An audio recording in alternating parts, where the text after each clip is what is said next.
பெரியாரை வந்து எஸ்டாப்ளிஷ் பண்றதுக்கு பெரியார் சொன்னதுல சரி, நாங்க பெரியாரை ஏற்கிறோம், அடுத்த பாயிண்ட்ல வரப்போறோம்ல, நம்ம விதையெல்லாம் வரப்போறோம்ல, பெரியாரை ஏற்கிறோம்னு சொன்னவங்க அவர் யாருடைய விவாதத்துக்கு யாருமே சிக்கல விவாதத்துக்குன்னு நான் வந்து நிக்கிறேன். இல்லை சார், இப்போ காட்டு மிராண்டு மொழின்னு பெரியார் சொன்னது வந்து உங்களுக்கு அவ்வளோ உறுத்துதுன்னா நீங்கள் வந்து பண்ணுறது இப்படி பண்ணுறது சரியான்னு கேட்குறாங்க.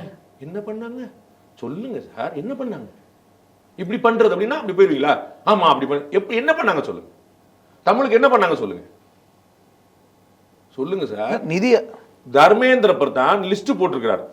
தமிழ் மாணவர்கள் தமிழ் பள்ளிக்கூடத்தில் எவ்வளவு வெளியேறி இருக்காங்க, தமிழ் படிப்பவர்கள் எண்ணிக்கை எவ்வளவு குறைஞ்சுக்கிட்டே வருதுன்னு சென்ட்ரல் கவர்மெண்டோட UDAS ரிப்போர்ட் சார்.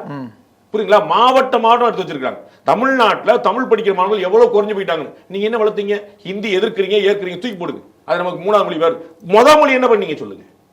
ஒவ்வொருத்தரும் ஓடுறான் தமிழ் வேண்டாம், இங்கிலீஷ் வேணும். ஆமா, ஏற்புதா?